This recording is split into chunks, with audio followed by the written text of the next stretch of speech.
ना घरघंटीचा प्रॉब्लेम झाला. म्हणजे काय झालं, चाळण त्याची खराब झाली, म्हणजे तापून ना ते प्लॅस्टिकचं एकदमच खराब झालं. म्हणून मग मी म्हटलं त्याला गावात जायचं दळायला. तर गावात दळायला गेलं की गिरण म्हटल्यावर गावची बघा बायका 100% तिथं आल्याच. तर 2 आज्या मिसरी घासत बसल्या होत्या. तर मला म्हटल्या मास्तरीन माई मग काय कुठं आहेस आता शाळेला? तर म्हटलं कुठं नाही. मी म्हटलं आजी मी आता शाळा बंद केली. तर का झालं का कशाबद्दल? तर नाही म्हटलं मी शाळा सोडली, नोकरी सोडली म्हटलं, असं त्यांना सांगितलं समजावून. तर म्हणायला लागल्या कशा बरोबर आहे, मनानं सोडलीच का नाही नोकरी आता? मग मनानं नोकरी सोडल्यामुळं भ्या आहे का कोणाचं? 2 रुपये खिशात असल्यावर कोणाच्या बाचं भ्या नसते अशी म्हणायला. आणि म्हटली आता माझी नात पोलीसमध्ये भरती झाली आणि स्वतःचं स्वतः कमवायला लागली. मी तिला सांगून आले. म्हटलं काय सांगितलं सांग? तर म्हणायला लागली कशी, मी तिला सांगितलं आहे आता सासू सासऱ्याची फक्त सेवा करायची. जर खिशात आपल्या पैसे नसलं, आपला खिस्सा जर थंड असला तर घरातलं कोण काळं कुत्रं पण आपल्याला विचारत नाही. असला डायलॉग मारला. बरं म्हटलं असू दे असू दे. म्हणून माझं तिचं भाषण ऐकल्यानंतर म्हटलं हिचा जर डायरेक्ट आपण व्हिडिओ केला तर म्हटलं सगळी माणसं मला म्हणतील काय मॅडम तुमचं काय डोकं फिरलं काय, कशाला असले व्हिडिओ? आणि ते एक बोलणं म्हणजे त्यांचं एकदम तार लागलेली वरची. आणि नातीचं खूप सांगत होत्या पैसे कमवते असं तसं हे ते. पोलीस भरती झाली आणि पुढं मग त्या नवऱ्यानं पुढं बोलायची काय गरज नाही. अजून तुझं लग्न झाले नाही तोपर्यंत आजीनं खूप स्वप्न बघितलं. पण नवऱ्यानं पुढं बोलायची काही गरजच नाही. तर पैसे नाही तर अमकं नाही, त्याच्याकडे कोण मागतं आहे म्हणायला लागले. सगळे काय नवरे तसे नसतात, देतात बायकांना प्रेमानं. प्रत्येकजण काय असाच नसतो.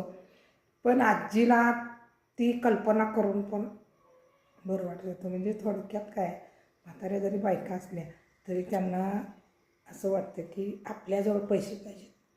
तर मी म्हटलं तुम्ही नोकरी केली नाही, तुमचं कसं आयुष्य गेलं? तर म्हणायला लागल्या आम्हाला नोकरी कुठली?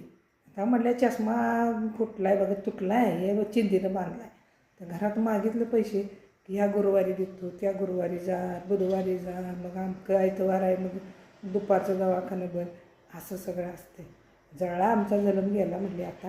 पण आता नातीला आता भरती झाल्यापासून मला आली का 500ची नोट टेकवती. अरे यम पॉवर म्हणजे पॉवरच आहे. खिशात स्वतःच्या पैसे असल्यानंतर जरा उभंच असते बरं काही मला.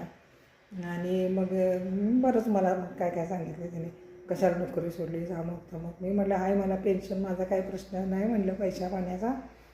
त्यांना समजावून सांगितलं तरी पण म्हटली सोडलीस काय कळत नाही असं तसं. म्हटलं ठीक आहे आता काय बोलायचं, सोडली तर सोडली. बरं त्यांना सगळंच एक्सप्लेशन मी देऊ शकत नाही आणि सगळं काय आपण पैशाच्या गोष्टी सगळ्यांना सांगत फिरत नाही, असा पण मुद्दा आहे.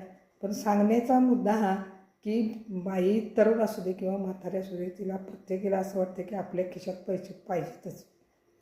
तर हा व्हिडिओ मी फक्त त्या आजीसाठी, मी जर बनवला असताना तर आजी लय व्हायरल झाली असती, इतकं भारी बोलत होती.